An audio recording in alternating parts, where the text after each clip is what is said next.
अभी आवाज आ रही है फेसबुक पे? फेसबुक पे नहीं आ रही है, वही तो देख रहे हैं। एक मिनट थोड़ा रुको पवन सा। हाँ हाँ ठीक है।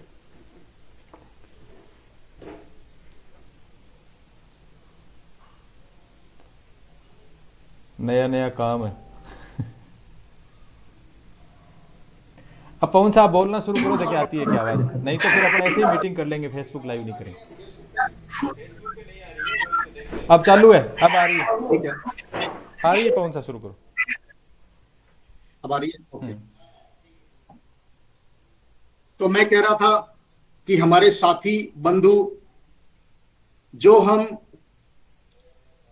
छोटे स्कूल से, हिंदी मीडियम से या इवन इंग्लिश मीडियम से भी आते हैं, लेकिन जब इंजीनियरिंग में हमारा प्रवेश हो जाता है उसके बाद में हम लोग प्रॉपर गाइडेंस नहीं होने की वजह से हमें वो बहुत सारी परेशानियां आती है जब हम जॉब की तलाश में जाते हैं हमारी इंजीनियरिंग की डिग्री खत्म होने के बाद। और क्योंकि हम सभी लोग इसी संघर्ष यात्रा से गुजरते हैं, तो हमने इनिशिएटिव लिया कि क्यों ना हमारी संघर्ष यात्रा और उसको हम सरल कैसे बनाएं, उस यात्रा को आसान कैसे बनाएं, उसके लिए हम क्या प्रयास हमने किए हैं वो प्रयास आपके साथ में साझा करें और आपके प्रश्नों का जवाब दें। ये एक छात्र पुरुषार्थ फाउंडेशन की जो इनिशिएटिव है उसी की कड़ी में हमने आज ये काम किया है। तो सबसे पहले, जैसा कहते हैं कि बैक टू बेसिक्स, जब हम इंजीनियरिंग की डिग्री चालू कर रहे होते हैं तो हमें पता होना चाहिए कि हमारी इंजीनियरिंग खत्म होने के बाद जब हम नौकरी करने के लिए जाएंगे तो किसी कंपनी में जॉब के लिए अप्लाई करेंगे तो उनकी एक्सपेक्टेशंस क्या है। अगर हमें यह पता हो कि उनको क्या चाहिए तो वो हम तैयारी पहले से ही कर लेंगे। तो उसी सिलसिले में मैं कुछ बातें आपको बताऊंगा कि हम क्या तैयारी करें ताकि हमारी इंजीनियरिंग की डिग्री होने के बाद की जो यात्रा है, जो जो जॉब ढूंढने की यात्रा है, वो हमारी आसान हो जाए। तो बैक टू बेसिक्स में तीन चीजें हैं जो कंपनियां एक्सपेक्ट करती है। सबसे पहली चीज है कि आपकी कम्युनिकेशन स्किल्स कैसी है। और जब हम कम्युनिकेशन स्किल्स की बात करते हैं तो लैंग्वेज डेफिनेटली इंग्लिश की बात कर रहे हैं। हिंदी में तो हम सब लोग बचपन से बोलना जानते ही है। इंग्लिश में हम कैसे बात करें, हमारी लिखने की स्टाइल कैसी हो और हमारी बात को हम कैसे किसी को समझा सकें। अगर हमें टेक्नोलॉजी की बहुत अच्छी जानकारी है लेकिन अगर मैं उस जानकारी को अगर मेरे इंटरव्यूअर तक पहुंचा नहीं सकता हूं, उसको मैं समझा नहीं सकता हूं, तो वो जानकारी सिर्फ मेरे दिमाग में ही सीमित रह जाएगी। तो इसलिए कम्युनिकेशन स्किल्स सबसे महत्वपूर्ण है।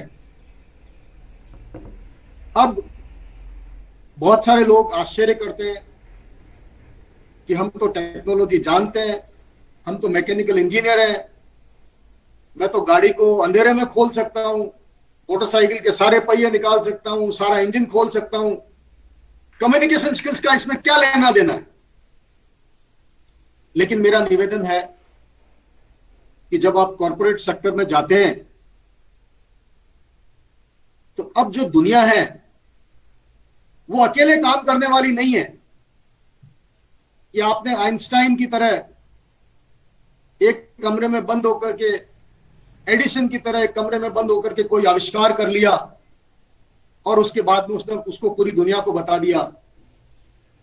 अभी जो युग है, जो कॉर्पोरेट सेक्टर है, उसकी फंडामेंटल फिलॉसफी है कोलैबोरेशन, जिसको कहते हैं साझा।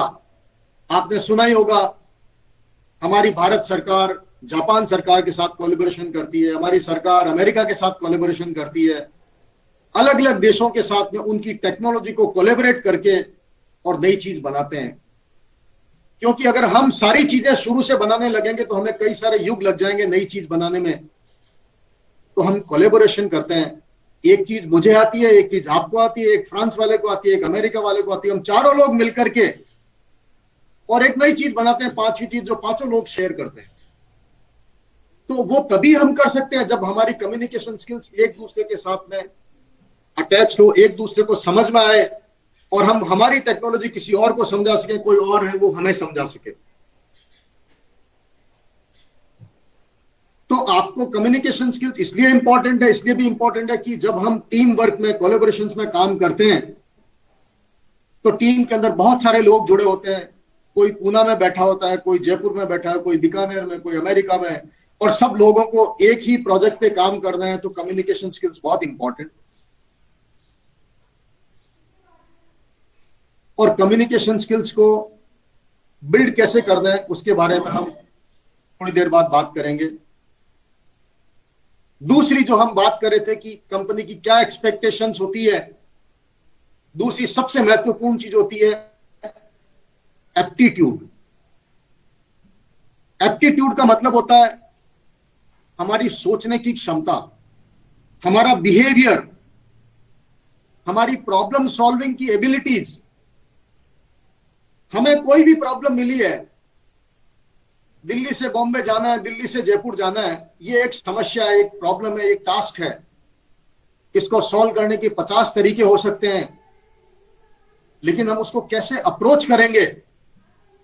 सबसे पहले हम फाइंड आउट करेंगे कि कौन कौन से साधन अवेलेबल हैं। ट्रेन है, बस है, गाड़ी है, ट्रैक्टर है, जीप है, खुद का साधन। और उसके बाद में कौन सा हमारे लिए रिजनेबल पड़ता है, कौन सा हमारे को कम टाइम में पहुंचाएगा, कौन सा हमारे लिए सबसे उपयुक्त है, और उसके बाद में हम उस प्रॉब्लम को सॉल्यूशन करने का प्रयास करते हैं। तो उसी तरीके से जब कॉर्पोरेट वर्ल्ड में हम किसी भी प्रोजेक्ट्स पे काम करते हैं, किसी भी इनिशिएटिव पे काम करते हैं, तो हमें एक अप्रोच लेनी पड़ती है। एक प्रॉब्लम्स आती है, उसको हम कैसे सॉल्व करेंगे, ये हमें हमारी बेसिक एप्टीट्यूड जिसको कहते हैं, वो कंपनीज देखना चाहती है कि इस व्यक्ति की अप्रोच क्या है। अगर मुझे अपनी गाड़ी की सर्विसिंग करवानी है तो मेरे पास में एक अप्रोच ये है कि मैं जाकर के पूरी दुनिया भर की रिसर्च करूं, कौन सा सर्विस स्टेशन सबसे बढ़िया है। दूसरा, मैं कोशिश करूं कि मेरे 10 लोग जो मेरे जानकार हो उनसे भी पूछ लूं कि आप लोगों ने कहां कहां करवाई हुई है, और उनमें से जो सबसे अच्छा फीडबैक आए वहां जाकर के मैं सर्विस करवा लूं। तो अप्रोच, प्रॉब्लम सॉल्विंग की अप्रोच, जिसको हम कहते हैं एप्टीट्यूड। और आप सब लोग इंजीनियरिंग साइंस के स्टूडेंट्स हो तो आपको पता है कि एप्टीट्यूड को हम कैसे इंप्रूव करें। हम हमारे 10th 12th इंजीनियरिंग के स्टूडेंट्स, उसी टाइम से हम लोग, कुछ किताबें हैं जो बहुत ही फेमस हैं, जैसे हम कहते हैं RS अग्रवाल। मेरे ख्याल में सब लोगों को ध्यान है कि हम उस बुक्स को यूज करके हम कैसे हमारा एप्टीट्यूड बढ़ाएं, लॉजिकल रीजनिंग की एबिलिटीज कैसे बढ़ाएं। तो अगेन मैं उस पर दोबारा आऊंगा कि कैसे करना है। सबसे पहले मैं 3 चीजें बताना चाहता था कि हमारी कंपनी की एक्सपेक्टेशंस क्या होती है जब हम इंजीनियरिंग के बाद जाते हैं। तो पहली हो गई कम्युनिकेशन स्किल्स, दूसरी हो गई एप्टीट्यूड, और जो तीसरी चीज आती है वो है फंडामेंटल्स, जो आपके सब्जेक्ट के फंडामेंटल्स हैं, इंजीनियरिंग के डिसिप्लिन के फंडामेंटल्स। तो आपने जिस किसी भी डिसिप्लिन से किया हो, चाहे कंप्यूटर साइंस से किया हो, चाहे इलेक्ट्रिकल से किया हो, चाहे इलेक्ट्रॉनिक्स से किया, चाहे मैकेनिकल से किया हो, उसके अंदर जो आपने फंडामेंटल, जो बेसिक चीजें हैं, उनके कॉन्सेप्ट्स आपके क्लियर हैं या नहीं है, ये बहुत महत्वपूर्ण चीज देखते हैं। क्योंकि वो लोग ये देखना चाहते हैं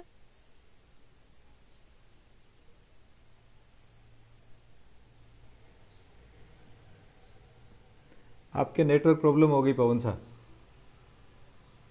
उनकी क्लैरिटी होना बहुत जरूरी है, और उनके ऊपर भी बहुत ध्यान दें, जो आपके करिकुलम का वैसे भी पार्ट ही है।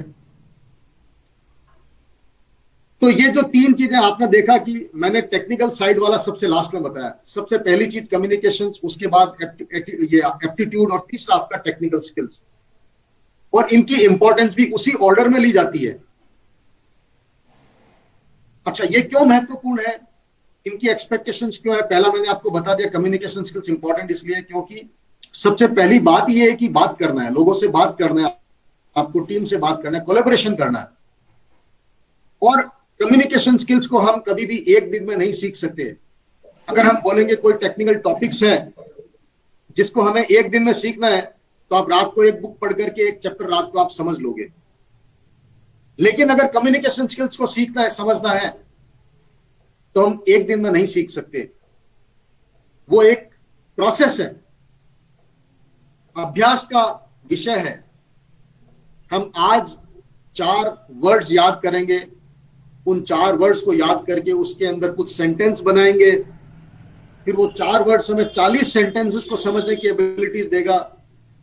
और ये प्रोसेस हम 3 महीने, 4 महीने, 6 महीने तक करते जाएंगे, तो आपको अपने आप अंदर से एहसास होने लगेगा कि आप में इंप्रूवमेंट आ रहा है, आपकी कम्युनिकेशन स्किल्स इंप्रूव हो रही है। और आप अपना जितना ज्यादा अभ्यास करेंगे उतना ही ज्यादा आप उसमें परफेक्शन लेते आएंगे। और जब तक आप इंजीनियरिंग कर रहे हैं, तब सबसे बढ़िया टाइम है कि आप ऐसी चीजों का अभ्यास करते रहें, क्योंकि आपको करना तो है ही। अगर आपको जॉब करना है इंजीनियरिंग होने के बाद में, तो आपको ये तो करना ही पड़ेगा। इंजीनियरिंग करने के बाद में 6 महीना बैठ करके कम्युनिकेशन इंग्लिश तैयारी कर लो, या कॉलेज में रहते हुए कर लो, आपकी चॉइस है। तो अब हम इस पे चर्चा यहां पर इसलिए कर रहे हैं क्योंकि आप जब तक इंजीनियरिंग में है तभी तक उस टाइम का यूटिलाइज कर लो, बेनिफिट कर लो। आपको लगता हो कि हमसे अकेले से तैयारी नहीं हो रही, तो बहुत सारे इंस्टीट्यूट्स हैं, आपके शहर में भी है, जयपुर, जोधपुर, बीकानेर, उदयपुर, सब जगह पे कोई ना कोई आपको इंस्टीट्यूट मिल जाएगा जो एमबीए की तैयारी करवाता है, एमबीए की कोचिंग करवाते हैं, जो इंग्लिश कम्युनिकेशन स्किल्स की तैयारी करते हैं। बड़े बड़े होर्डिंग्स लगे हुए हैं चारों तरफ, और बहुत ही रिजनेबल कॉस्ट में करवाते हैं। तो हम इंग्लिश कम्युनिकेशंस की तैयारी करें। और कम्युनिकेशंस के अंदर वर्बल कम्युनिकेशंस भी होती है, हम क्या बोलते हैं, नॉन वर्बल कम्युनिकेशंस भी होती है कि बोलते वक्त हम किन किन चीजों का ध्यान रखते हैं। हमारी बॉडी लैंग्वेज जो है वो बहुत कुछ चीजें बताती है। बॉडी लैंग्वेज क्या कम्युनिकेट करती है, तो हम हमारी बॉडी लैंग्वेज को कैसा रखें जिससे कि वो अच्छे सेंटेंस कम्युनिकेट करे। तो ये सब चीजें कम्युनिकेशन स्किल्स का पार्ट है, जिसकी मैं आपको रिक्वेस्ट करूंगा कि जब आप कॉलेज में हैं उसी टाइम पे आप इतना ध्यान दें, उसको इतना स्ट्रांग बनाएं कि अगर आपकी टेक्निकल स्किल्स में थोड़ा 19-20 भी होगा तो ये उसको कवर कर लेगी। इसके बारे में हम एक सेपरेट सब्जेक्ट भी या सेपरेट सेशंस भी कर लेंगे जो सिर्फ कम्युनिकेशन स्किल्स पे ही होगा। और हमारे पास में से बहुत सारे एक्सपर्ट हैं जो कम्युनिकेशन स्किल्स के एक्सपर्ट हैं, और जो सभी लोग इस प्रोसेस से गुजरे हैं उनमें से कोई आकर के हमारे यहाँ पर ऐसा एक सेशन लेगा, वो हम प्लान करेंगे। दूसरी जो इंपॉर्टेंट एस्पेक्ट मैंने बताया था एप्टीट्यूड का, तो एप्टीट्यूड के लिए हमारे जितने भी भाई बंधु हैं, आपके आसपास में बहुत सारे लोग मिल जाएंगे जो बैंकिंग पीओ की तैयारी करते हैं। इसके अलावा बहुत सारे कॉम्पिटिटिव एग्जाम्स होते हैं जिनके अंदर लॉजिकल रीजनिंग और प्रॉब्लम सॉल्विंग स्किल्स बहुत ही इंपॉर्टेंट और मेन सब्जेक्ट होता ही होता है। और ऐसी बहुत सारी बुक्स अवेलेबल है। आर.एस. अग्रवाल का मैंने आपको एक एग्जाम्पल दिया क्योंकि वो बहुत ही फेमस बुक है, हमारे स्कूल के कॉलेज के टाइम से ही वो चलती आ रही है। उसमें मैथमेटिक्स की छोटी छोटी प्रॉब्लम्स है, लॉजिकल रीजनिंग की छोटी छोटी प्रॉब्लम्स है, जिनको सॉल्व करके हम हमारी स्ट्रेंथ को बढ़ा सकते हैं। तो जब आप इंजीनियरिंग कॉलेज में हैं उसी टाइम पीरियड का एडवांटेज लेते हुए आप अपनी लॉजिकल रीजनिंग और प्रॉब्लम सॉल्विंग स्किल्स को बढ़ाएं, ताकि आपको इंजीनियरिंग करने के बाद में इन सब चीजों को दोबारा करने की जरूरत ना पड़े, आपकी प्रैक्टिस होती जाएगी। और मैं आपको सबसे महत्वपूर्ण चीज बात बताना चाहता हूं, आप में से बहुत सारे इंजीनियरिंग इंस्टीट्यूशंस ऐसे हैं जहां पर कॉलेज कैंपस करने आती है कंपनियां, और वो 3rd ईयर के एंड में आती है, कई जगह पे फाइनल ईयर में भी आती है। तो अगर आपकी दो चीजें जो अभी हमने दोनों बात करी, कम्युनिकेशन स्किल्स और एप्टीट्यूड बहुत अच्छा है, तो आपके 70 to 80% चांस है कि आपको किसी ना किसी कैंपस इंटरव्यू के अंदर आपका सिलेक्शन हो जाएगा।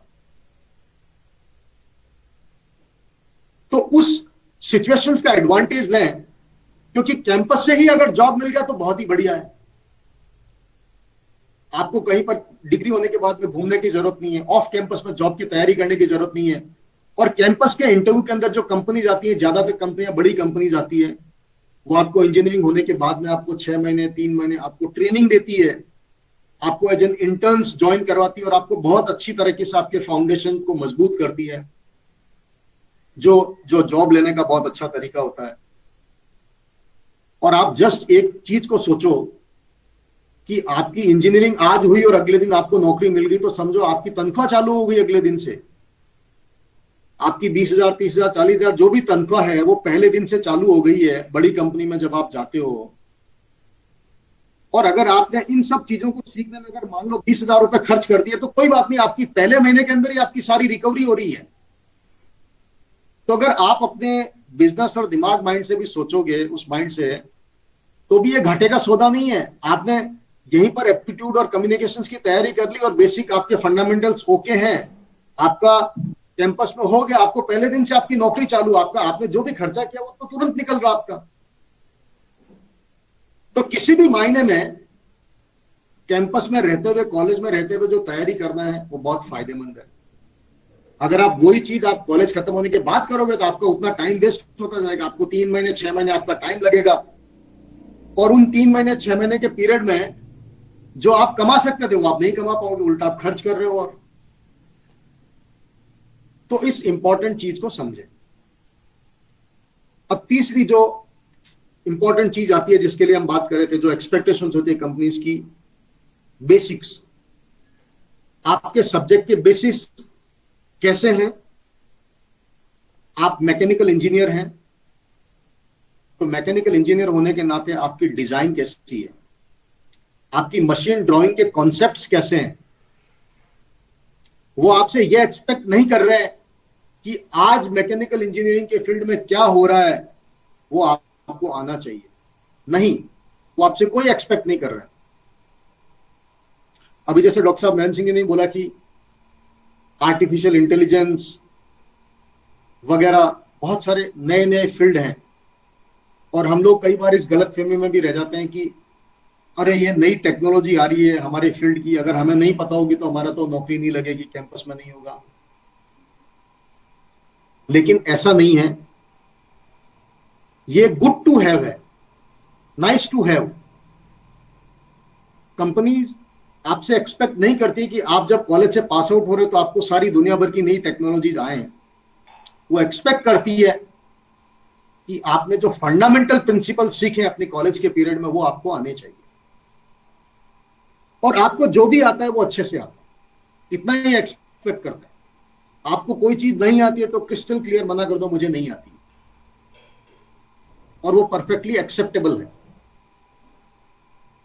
तो इस चीज के ऊपर तो आपको वैसे भी जब आप कॉलेज में पढ़ ही रहे हो, आपको अपने सारे सब्जेक्ट्स तो पास करने ही है, क्लियर करने ही है, उसकी अंडरस्टैंडिंग लेनी है, तो आपकी टेक्निकल स्किल्स उसके साथ साथ क्लियर हो जाएगी।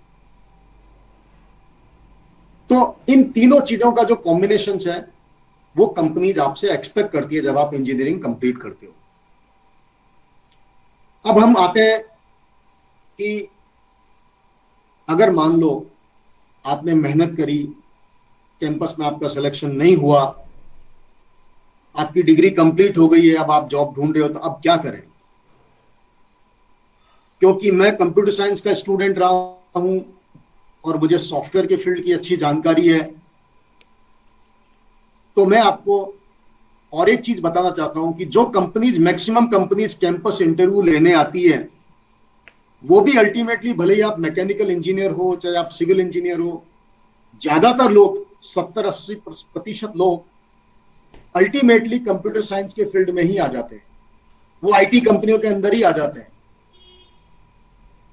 तो ये आपका, अगर आपके दिमाग में ऐसा कोई मिसकंसेप्शन है कि मैं तो मैकेनिकल इंजीनियर हूं, मैं सिविल इंजीनियर हूं, मैं इलेक्ट्रिकल हूं, मैं आईटी के फील्ड में, मेरा क्या लेना देना, तो ये आपका मिसकंसेप्शंस मैं हटा देता हूं। कोई भी किसी भी डिसिप्लिन का हो, वो सॉफ्टवेयर के फील्ड में आ सकता है। चाहे आप मैकेनिकल इंजीनियर हैं तो भी आप सॉफ्टवेयर में आएंगे, इलेक्ट्रिकल वाले हैं तो भी आप सॉफ्टवेयर में आ सकते हैं। हाँ, आपका कोर फील्ड है, इलेक्ट्रिकल है, आपको उसी में ही इंटरेस्ट है, उसी की कोर फील्ड की कोई कंपनी में आपको जॉब मिल गया और आप उसमें कंटिन्यू करना चाहते हैं तो आप कीजिए, उसमें उसमें भी बहुत अच्छी ग्रोथ है। लेकिन उसमें भी कहीं ना कहीं आपका कंप्यूटर साइंस से रिलेटेड रिलेशनशिप बन जाएगा इवेंचुअली। लेकिन अगर आपको नहीं मिला आपके कोर फील्ड में तो आप ऐसा निराश ना हो कि मैं आईटी के फील्ड में नहीं आ सकता। आईटी का फील्ड, जैसा हम कहते हैं, सर्वधर्म सर्व समाज को लेने वाला है वैसा ही आप किसी भी डिसिप्लिन से हो, आईटी आपका स्वागत करती है।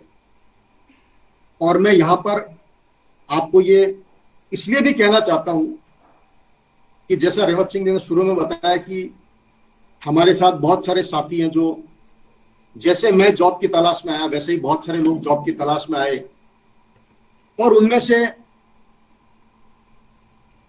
एटलीस्ट 50% लोग ऐसे हैं जो नॉन कंप्यूटर साइंस के इंजीनियरिंग के बैकग्राउंड से हैं और बहुत अच्छी तरीके से सेटल्ड हो गए हैं, उनको आईटी के फील्ड में जॉब मिला है। और अभी दीपेंद्र सिंह जी और नरेंद्र सिंह जी को मैं बोलूंगा तो वो बताएंगे थोड़ा कि उसमें कैसे हम एंट्री कर सकते हैं और उसका रीजन क्या है, वो मैं आपको एक ब्रीफ में बताना चाहता हूं। उसके बाद हम क्वेश्चंस लेंगे कि जब हम सॉफ्टवेयर बनाते हैं तो सॉफ्टवेयर बनाते किसके लिए हैं? कोई ना कोई बिजनेस होता है जिसको इंप्रूव करने के लिए हम सॉफ्टवेयर बनाते हैं, कोई ना कोई बिजनेस है जिसको मैनेज करने के लिए हम सॉफ्टवेयर बनाते हैं।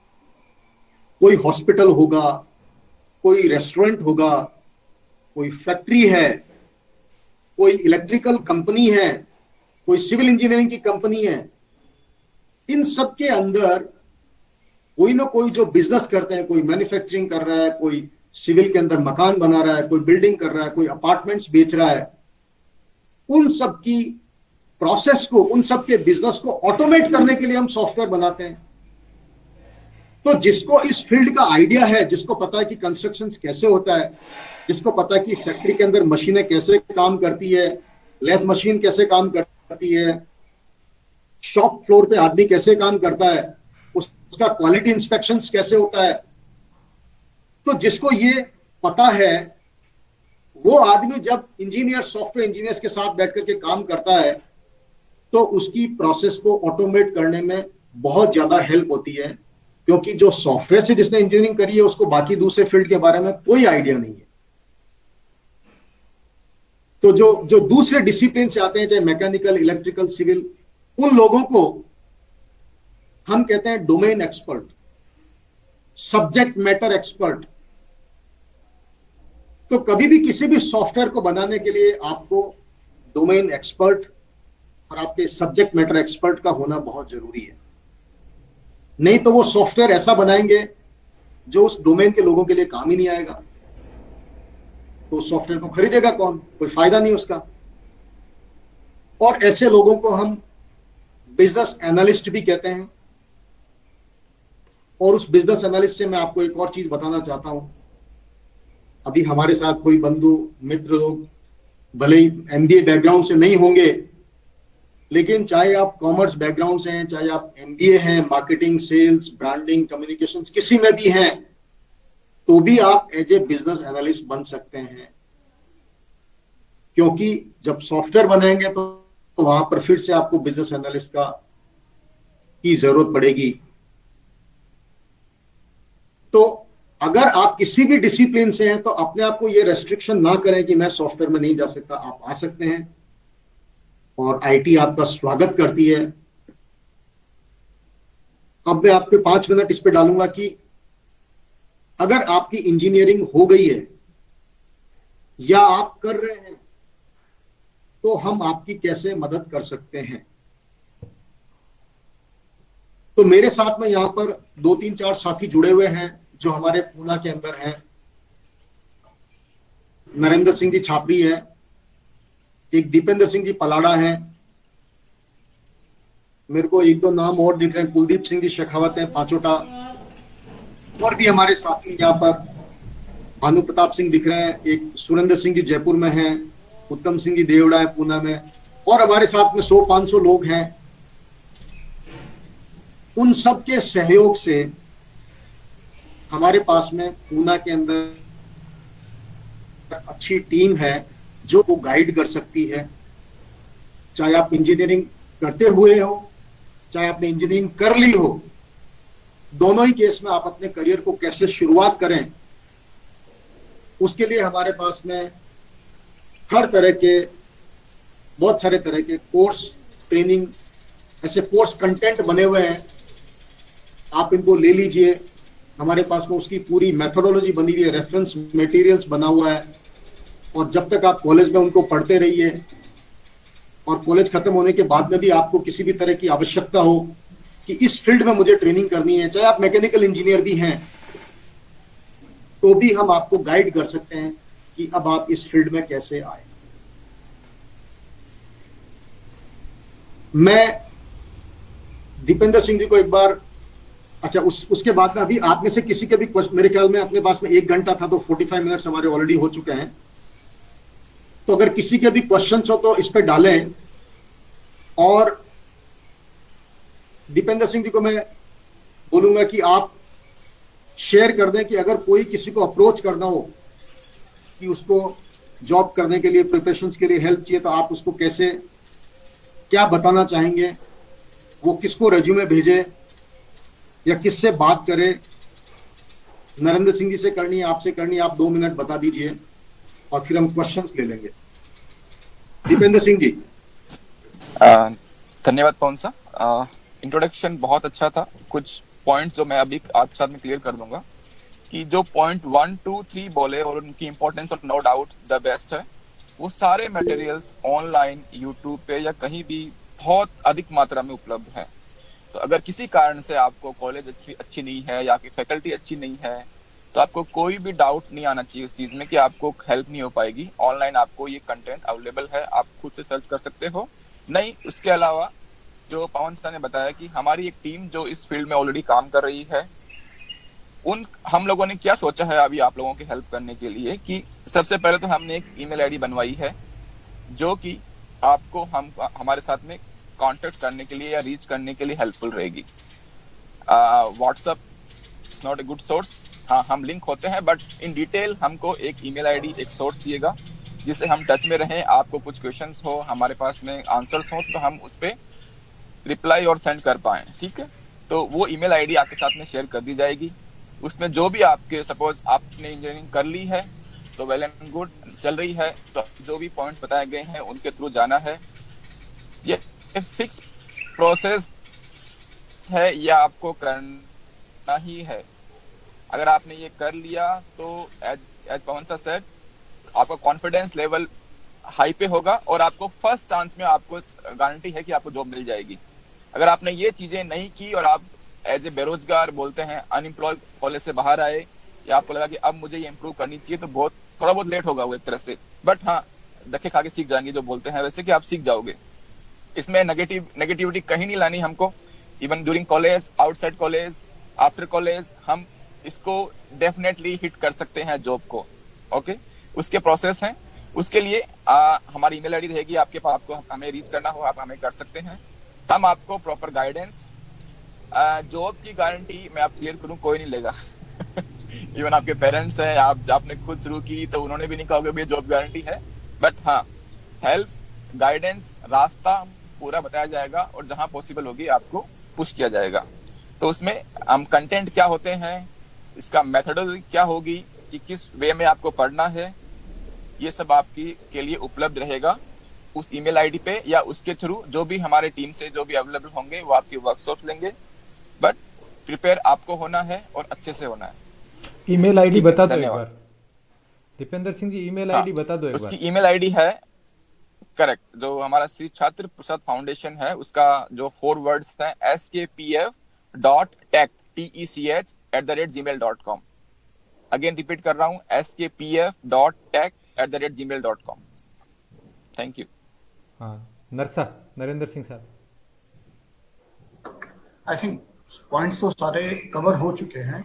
जस्ट मैं जो नए बच्चे हैं या जो स्टूडेंट्स हैं उनका एक्सपेक्टेशन शायद यही रहेगा कि हम गोइंग फॉरवर्ड क्या कर रहे हैं उनके लिए, तो उसके बारे में थोड़ा सा बता दूंगा। होपफुल मतलब दीपसा पवन ने कवर किया है, लेकिन जैसा दीपसा ने बोला मटेरियल अवेलेबल है ऑनलाइन, लेकिन कई बार स्टूडेंट्स को ये डाउट हो जाता है कि वो मटेरियल कितना हेल्पफुल है। तो उसके लिए भी हम लोग क्या कर रहे हैं, हम लोग स्पेसिफिक टेक्नोलॉजी स्पेसिफिक डॉक्यूमेंट्स बना रहे हैं आप लोगों के लिए, ताकि हम लोग वो शेयर कर सके आप लोगों के साथ, ताकि आपको वो प्रोसीजर रहेगा कि अच्छा ये कोई टॉपिक है, इसको यहाँ से पढ़ना है, यहाँ से वीडियोस देखना है। ऐसे हम लोग डॉक्यूमेंट्स प्रिपेयर कर रहे हैं, उसमें वेबसाइट लिंक्स भी होंगे, वीडियो लिंक्स भी होंगे, और हम आपको ट्रेनिंग्स के जो free available online trainings materials है उनके लिंक्स भी हम लोग शेयर करेंगे। उसके बाद आप जब ये सब चीजें कर ले तो एक बहुत आपको खुद को हेल्प करने के लिए ऑनलाइन आपको टेस्ट होते हैं, जिससे आप कंपनीज आपको सर्च कर सके। जैसे एक मैं नाम लेता हूँ, पता नहीं किसी को पता है नहीं, ई लिटमस करके साइट है। ऐसी बहुत सारी साइट्स हैं जो आपका सर्टिफिकेशन, जिसमें एप्टीट्यूड बोला, इंग्लिश हो गया, और आपका टेक्निकल नॉलेज कितना है, वैसे आपको सर्टिफिकेशन कैसे लेने हैं, उसके लिए कैसे तैयारी करनी चाहिए, वो कैसे हेल्पफुल होंगे। अगर आप वो करते हो, और हम ये गाइडेंस तो आपको देते रहेंगे, दीपसा ने जैसे बोला गारंटी डेफिनेटली कोई नहीं ले पाएगा, लेकिन हमने 14 ईयर्स से पवनसा के साथ काम किया है, तो हमें वो विश्वास है कि अगर वो प्रोसेस आप फॉलो करोगे तो आप डेफिनेटली आपकी जो मंजिल है जॉब पाना वो इजीली अचीव कर सकते हो। तो हम लोग वो प्रिपेयर कर रहे हैं डॉक्यूमेंट्स वगैरह, हर टेक्नोलॉजी, जावा हो, एआई हो, डेटा एनालिस्ट हो, हर टाइप पर टॉपिक्स पर जितने भी हमारे पास रिसोर्सेज अवेलेबल है हम उन पर डॉक्यूमेंट शेयर कर रहे हैं, जल्दी प्रिपेयर कर रहे हैं, जल्दी उनको आपके साथ शेयर करेंगे, ताकि उनको आप करके आप अपनी तैयारी कर सकते हैं। और बीच बीच में जब भी किसी को भी कोई कंसल्टेंसी चाहिए, हम आपको कॉन्टेक्ट्स भी देंगे। अच्छा जावा के लिए ये 4-5 बंदे हैं, आप इनसे बात कर सकते हैं, कॉल कर सकते हैं। जयपुर में है तो जयपुर में इन बंदों से मिल सकते हैं। हम लोकेशन के हिसाब से आपके साथ शेयर करेंगे, तो वो नेक्स्ट सेशंस में हम आपके साथ बात करेंगे। So that's it from me. एक सवाल आया है पवन साहब, एक सवाल आया है, जावा, अजगर जैसी सभी तकनीकी भाषाओं को जानना जरूरी है या तकनीकी भाषा में पूरी तरह से मास्टर करना ठीक है, और वर्तमान में कौन सी भाषा की मांग अधिक है? तो आपका सवाल बहुत अच्छा सवाल है। पहली चीज तो यह है कि जैसा मैंने बताया कि आपसे कंपनी एक्सपेक्ट नहीं करती है कि आपको सारी नई टेक्नोलॉजी, सारे प्रोग्रामिंग लैंग्वेज की जानकारी हो और उसमें एक्सपर्ट हो आप। लेकिन आपके सवाल का जवाब देने के लिए पहली चीज यह है कि वैसे जावा जो है बहुत पॉपुलर है और जावा की बहुत अच्छी डिमांड है। मेरे ख्याल में यहाँ पर अपने इसमें कुलदीप सिंह भी है, मैं उनको बोलूंगा थोड़ा जावा पे बात करने के लिए। लेकिन फिर भी मेरा निवेदन फिर से ये रहेगा कि आप अपने फंडामेंटल बहुत स्ट्रॉन्ग करें, जैसे डेटा स्ट्रक्चर है। आई एम श्योर कि आप कंप्यूटर साइंस के स्टूडेंट हो, इसीलिए आपने जो सवाल पूछा उससे मुझे लगा। तो जो डेटा स्ट्रक्चर्स है, प्रिंसिपल्स ऑफ जो प्रोग्रामिंग लैंग्वेजेस हैं, वेरिएबल्स के जो बेसिक चीजें हैं, जो सब लैंग्वेजेस के लिए सेम एप्लीकेबल है। चाहे आप किसी भी तरह के अरेज ले लो, कलेक्शंस ले लो, ये सारी चीजें हर लैंग्वेज के अंदर एप्लीकेबल है। वो आपकी स्ट्रांग होनी चाहिए। और उसके बाद में आपको जावा, मैं बोलूंगा कि जावा के अंदर डेफिनेटली आपको अगर स्ट्रेंथ मिले तो बहुत अच्छा है। आप अगर ऑलरेडी वहां बैठे हुए हैं तो जावा और J2EE, जो जावा के अंदर बहुत सारे फर्दर एडवांस कॉन्सेप्ट्स हैं। कुलदीप सिंह है क्या यहाँ पे? कुलदीप सिंह शेखावत, तो अगर मैंने देखा था आपका नाम बीच में, अगर हो तो थोड़ा बता दें। और कुलदीप सिंह पाचोटा नहीं तो मैं बात करता हूं। तो बेसिकली कुलदीप सिंह है, अगर हो तो अनम्यूट करके देख लो। नहीं दिख रहे। अच्छा नहीं है, ओके। आप बता। तो बेसिकली जावा J2E के अंदर जैसे जावा कोर जावा हो गया, उसके बाद जावा के अंदर कलेक्शंस है, एक्सेप्शन हैंडलिंग है, जावा के अंदर JDBC डेटाबेस से कनेक्टिविटी है। उसके बाद में फिर एडवांस कॉन्सेप्ट्स आ जाते हैं आपके, कि जिसमें वेब एप्लीकेशंस को कैसे आप बनाते हो, JSP, servlet, struts, hibernate, spring MBC, ये सारी चीजें हैं जिनको आप धीरे धीरे डेवलप कर सकते हो, लेकिन जितना फाउंडेशन स्ट्रांग रहेगा उतना अच्छा। और उसके लिए मैं आपको फिर से निवेदन करूंगा, जिन्होंने भी सवाल पूछा है ये, कि आप सेशन के बाद में जो ईमेल एड्रेस आपको बताया उस पर आप भेजें, और जो कुलदीप सिंह जी हैं वो आपको गाइड कर देंगे, जो हमारी टीम के यहाँ पे मेंबर हैं, और श्री छात्र प्रसाद फाउंडेशन के भी इनके कार्यकर्ता हैं दीपेंद्र सिंह जी के साथ में। दूसरा प्रश्न एक और इसमें आया। एक चीज हाँ नरसा फरमाओ। इसमें एक चीज ऐड करना चाह रहा। आई थिंक कुछ बच्चे प्रोग्रामिंग से डरते भी हैं। वो मेरे को मतलब even if they are from IT field या नॉन आईटी वाले, तो डेफिनेटली उसके रहेगा कि परेशान होता है कि मेरे को प्रोग्रामिंग आना चाहिए कि नहीं। तो पवनसा ने जैसे पहले भी बताया, there are so many fields in IT जिसमें आपको प्रोग्रामिंग स्किल्स नहीं चाहिए, आपको कॉन्सेप्ट्स आते हैं that would be good like for your job. तो आप ऐसा नहीं है कि प्रोग्रामिंग, लेकिन हाँ प्रोग्रामिंग आएंगे तो आप जो ओवरऑल चीजें कैसे वर्क करती हैं उसको अंडरस्टैंड करने में बहुत इजी है। लेकिन हम लोग वो बात करेंगे, बहुत सारे ऐसे एप्लीकेशंस हैं जिसमें टूल्स हैं, जिसमें सिर्फ आपको टूल्स यूज करना चाहिए, टूल्स मास्टरी करने।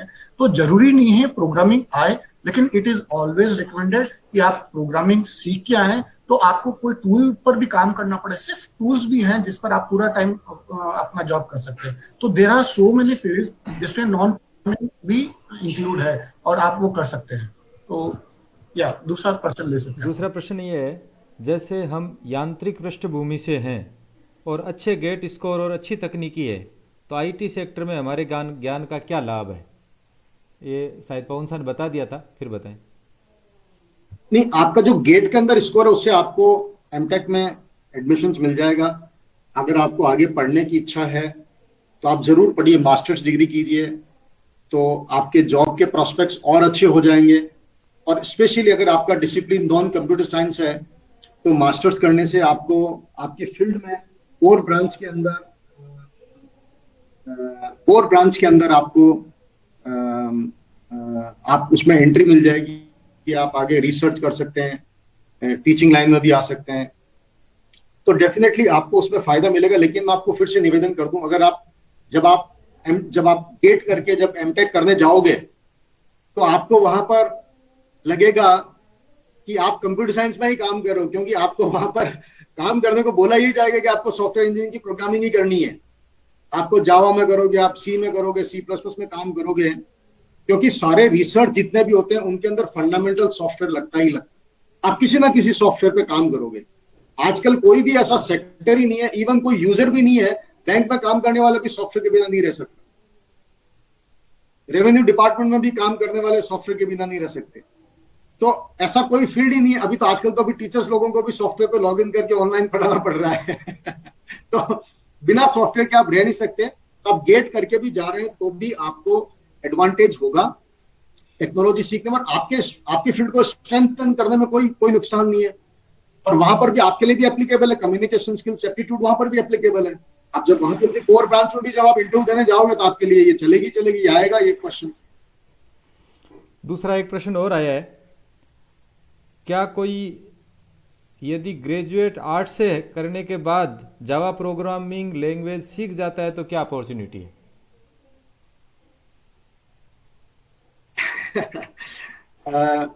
अपॉर्चुनिटी तो जैसा मैंने बताया कि आपको स्ट्रगल करना पड़ेगा, लेकिन फिर भी अगर आपको आने की इच्छा है उस फील्ड के अंदर और आप में जज्बा है तो आईटी स्वागत करती है आपका। और जैसा मैंने आपको बताया, आप उस ईमेल पे अपना डिटेल्स वगैरह डाल दीजिए तो हम में से कोई आपको गाइड कर देगा। एक रेवत साहब जो कुलदीप सिंह शेखावत को वो परमिशन नहीं है शायद बोलने की, नहीं, उनका मैसेज आया था। मैसेज उनका ये तो इसमें जुड़े हुए नहीं है। उनका मैसेज आया कि वो उसमें लाइव तो हैं, लाइव का प्रोग्राम देख रहे हैं, लेकिन इसमें जुड़े हुए नहीं है। तो वो लिंक आपने गूगल मीट में नहीं जुड़ा है, गूगल मीट में नहीं जुड़ा। दूसरा एक प्रश्न है कि वर्तमान में आईटी के किस विषय के एक्सपर्ट्स की मांग अधिक है? वर्तमान में आईटी के अंदर बहुत सारे फील्ड हैं जो जैसे डॉक्टर साहब नरेंद्र सिंह जी ने शुरू में बताया था कि एनालिटिक्स एक ऐसा फील्ड है, डेटा एनालिटिक्स, जो बहुत डिमांड में, हर आदमी आजकल बात करता है analytics. Data science, artificial intelligence. लेकिन मैं आपको बता दूं, इन सब के फाउंडेशन में, फंडामेंटल में जो चीज है वो अगेन जावा ही है। तो हमारे साथी जो दीपेंद्र सिंह जी यहां पर हैं, ये एनालिटिक्स के फील्ड में ही काम करते हैं, अभी लंदन में थे, अभी यहां है इंडिया में। तो दीप साहब आप थोड़ा बता दें उस फील्ड के अंदर कैसा स्कोप है। और इसके अलावा भी हमारे कुछ साथी हैं जो बहुत सारे नई टेक्नोलॉजीज में, नए फील्ड में काम करते हैं, वो आपको बता देंगे। जैसे सेल्स फोर्स है, वो एक बहुत अच्छा फील्ड है, salesforce.com है। और इसके अलावा भी वर्क डे करके एक टेक्नोलॉजी है, वो भी बहुत अच्छी है। तो ऐसे बहुत सारे नए नए फील्ड हैं। लेकिन मैं आपको ये कहूंगा कि उस नए फील्ड की चकाचौंध से एकदम से कंफ्यूज ना होए। अगर आप जावा सीख लोगे बहुत अच्छे से, तो आपको बाकी की चीजें, रॉकेट साइंस नहीं है, फंडामेंटल यही है। कोई भी प्रोग्रामिंग लैंग्वेज फंडामेंटल्स होगी, उसके बाद में आप उधर जाओगे तो बहुत अच्छा रहेगा। बाकी आप डायरेक्टली भी सीख सकते हो कोई भी टूल्स वगैरह, लेकिन फंडामेंटल्स के थ्रू जाओगे तो ग्रोथ अच्छी रहेगी। दीपेंद्र सिंह जी, कोई एक क्वेश्चन वहां आया हुआ है दीप आपके, आप कुछ कहना चाहते हैं एनालिटिक्स में? हाँ नरसा कुछ कहना चाहते हैं? हाँ सर, फरमाओ, क्वेश्चन कहीं है? एक क्वेश्चन आया हुआ है आपके उसमें, देखो वहीं मैसेज आया हुआ है कोई, क्या है ये, देखो सर, अगर एज ए फ्रेशर हमें कोर फील्ड में जाना हो, जैसे एएल, क्लाउड कंप्यूटिंग, तो कैसे करें? ओके, तो इसका लेटेस्ट एग्जांपल है कि अभी मैंने कुछ कॉलेजेस के एडमिशन फॉर्म देखे। सपोज जयपुर में एक यूनिवर्सिटी है, जेईसीआरसी यूनिवर्सिटी, उसके अंदर नॉर्मली हमारे जब तक नॉलेज थी कि कोर्सेज होते हैं BTech in computer science, BTech in IT, BTech in mechanical, but अभी वो लोग BTech in computer science along with artificial intelligence, cloud computing, machine learning, वो उन्होंने शुरू कर दिया है। मतलब ये इस स्पॉट पे हिट कर रहे हैं वो लोग कि मार्केट में चल क्या रहा है, उसी हिसाब से हम हमारी डिग्री भी को भी थोड़ा मूव करेंगे। ठीक है, अब अगर अब उन्होंने but as Pawan sir said, कोई भी फ्रेशर से आपसे डिमांड नहीं करेगा कि आप रॉकेट साइंस जानो। आप बेसिक्स डेफिनेटली आपके क्लियर होने चाहिए, क्योंकि सारा हमने साइकिल चलाई है ठीक से, तो हम बाइक या और गाड़ी ठीक से चला पाएंगे। तो हमारा बेसिक्स बहुत क्लियर रखो। अब आप फ्रेशर हो, इस फील्ड में आना है, डेफिनेटली ओपनिंग्स आती है, बट वो 1-2 साल वाले एक्सपीरियंस पे आती है। नॉलेज है आपको लेनी है, वो हम उसमें हेल्प करेंगे, और रास्ते भी ओपन है उस फील्ड में आने के लिए। ऐसा कुछ नहीं है कि वो only 5 year experience, 10 year experience पे चाहिए। फ्रेशर्स को भी लेते हैं, क्योंकि आजकल कंपनी भी कॉस्ट कटिंग का ध्यान रखती है कि अगर एक बंदा 2 साल के एक्सपीरियंस पे अगर इस फील्ड में मुझे हेल्प कर पाए और मैं उसको एंट्री देता हूँ या देती हूँ, कंपनी सोचती है, तो वो डेफिनेटली आपको हायर करेगी। ठीक है, बट बेसिक्स इंपॉर्टेंट। हाँ, पवन सा कुछ फरमा रहे। अच्छा, इसमें एक चीज ऐड करना चाहता हूं कि अगर मान लो आपको, जैसे बोला आपने, कोर फील्ड, आपको एआई, क्लाउड कंप्यूटिंग, इन सब में चीजों में जाना हो, तो हमारे एक साथी हैं अजय सिंह जी लाला सर, जो अभी फॉर्चुनेटली जयपुर में ही हैं। अगर आपको कोई ऐसा उनसे समझना हो तो आप उस ईमेल पे भेज दें, हम आपसे उनको कनेक्ट करवा देंगे और आपको वो गाइड कर देंगे इस फील्ड में कैसे आप। यश जी, यशवर्धन सिंह जी, जो खुद सॉफ्टवेयर इंजीनियर हैं और अपनी टीम के मेंबर हैं छात्र प्रसाद फाउंडेशन की सेंट्रल टीम के, फरमाएं यश जी।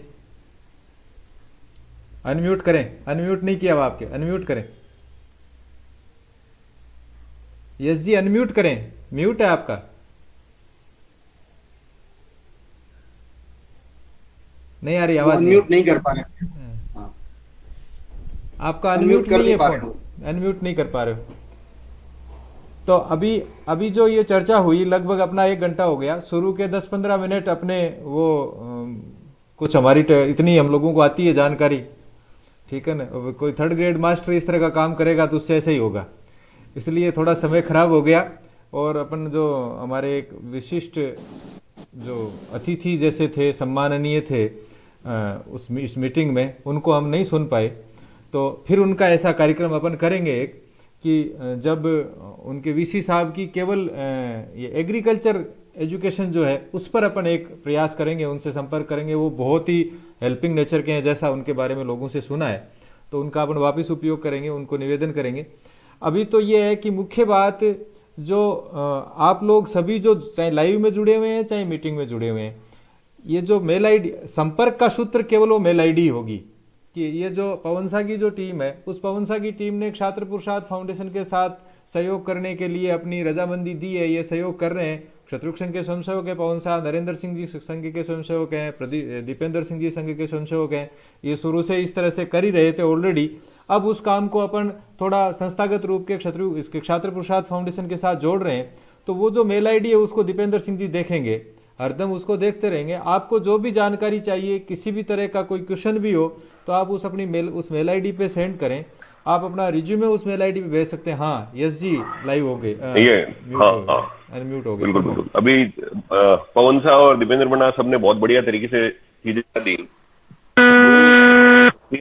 जब हम लोग पढ़ाई कर रहे थे तब भी ये चीजें आती थी, जैसे किसी ने पूछा कि मैं बीए करने के बाद में कर सकता हूँ क्या, तो वो अपनी अपनी जील पे डिपेंड करता है कि आप उसके बाद में कितना कवर अप कर पाते हो।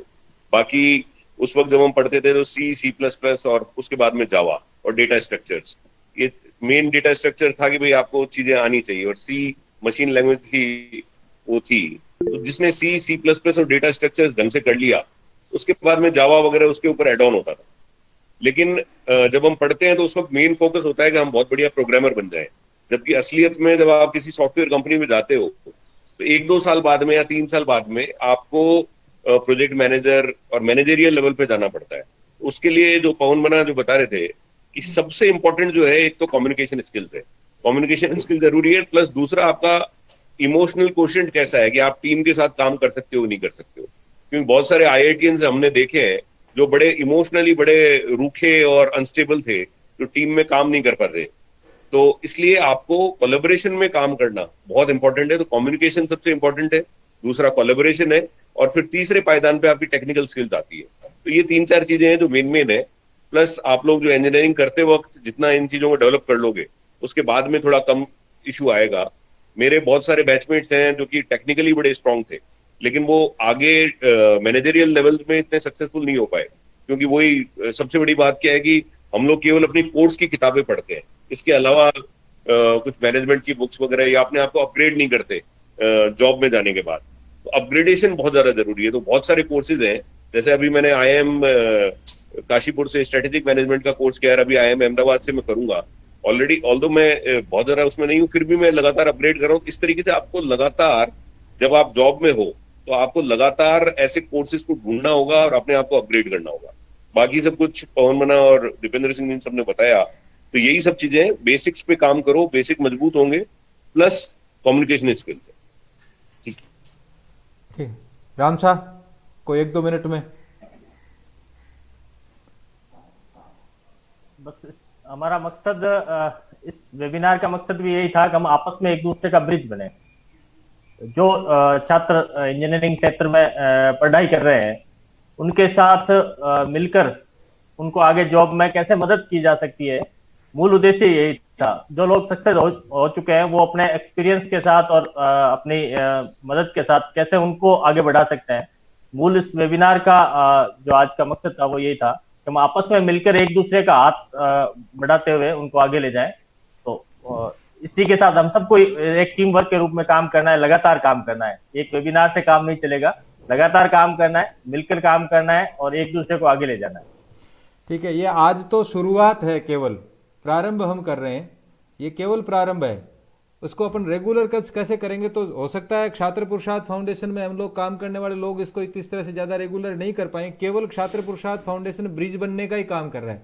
बाकी तो आपको जो पवनसा की जो टीम है उनसे आपको खुद को जुड़ना है, और जुड़ने का तरीका वो मेल आईडी है। आप अपनी चीज वहां भेजें, अपनी क्वेरीज भेजें, कोई और चीज हो तो भेजें, निश्चित रूप से इनकी तरफ से जवाब आएगा। एप्रोप्रिएट आदमी के नंबर आपको दिए जाएंगे कि आपकी इस समस्या से के संबंध में आप इस व्यक्ति से बात कर लें, और इस तरह से आप कनेक्ट होंगे।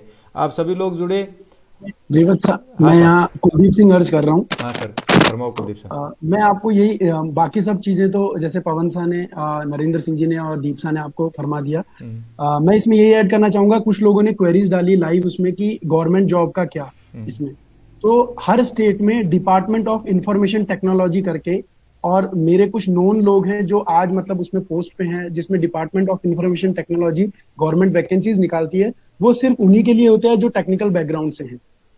उसमें उसमें जो डायरेक्टर लेवल की पोजीशन है, असिस्टेंट डायरेक्टर लेवल की पोजीशन है, जो राजस्थान गवर्नमेंट में भी है, हर स्टेट में अपना अपना है, तो उसमें उन्हीं लोगों को लिया जाता है जिनके पास आईटी का कोई पुराना वर्क एक्सपीरियंस है, क्योंकि गवर्नमेंट आज प्लान कर रही है इन सब चीजों के लिए कि वो अपना जो सॉफ्टवेयर है या जो भी उनके पोर्टल्स हैं उनको अपग्रेड करने के लिए।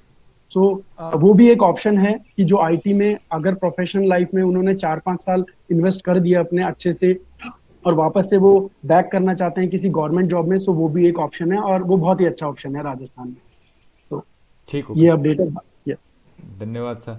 तो अभी अपन इसको क्लोज करते हैं, अपना टाइम लगभग हो गया, 1 घंटे का अपन ने लिया था, 1.25 घंटा हो गया है। मूल बात यही है कि ये प्रारंभ है केवल। इस प्रारंभ को आगे बढ़ाने के लिए आप लोगों को जो लाइव देख रहे हैं उनको भी और जो जुड़े हुए हैं उनको भी, जो बीकानेर इंजीनियरिंग कॉलेज और वो जो 2 कॉलेज हैं जिनके राजेंद्र सिंह जी ने ये ग्रुप बनाया है, उसको उसके साथ हमने दीपेंद्र बना को जोड़ दिया है। दीपेंद्र बना उसमें मेल आईडी वगैरह सेंड कर देंगे। इसके अलावा भी छात्र पुरुषार्थ फाउंडेशन के सब जुड़े हुए लोगों के पास, सबके पास हमने मेल आईडी भेज रखी है। अभी आपको मेल आईडी बता दी है, वापिस एक बार रिपीट करनी हो तो skpf.tech@gmail.com ये मेल आईडी है। आप उस मेल आईडी पे अपनी इसी चीज़ों को सेंड करें। आप सभी लोग जुड़े उसके लिए धन्यवाद। प्रारंभ में थोड़ी बहुत जो समस्या हुई, उस समस्या के लिए आप सभी लोगों से माफ़ी मांगते हैं। अगली बार फिर सुधार करने का प्रयास करेंगे। जो लाइव देख रहे हैं उन सब लोगों से भी बहुत बहुत माफ़ी मांगते हैं कि आप लोगों को थोड़ी बहुत परेशानी हुई। जय सिंह शक्ति। धन्यवाद। जय सिंह शक्ति। जय सिंह शक्ति। जय सिंह शक्ति।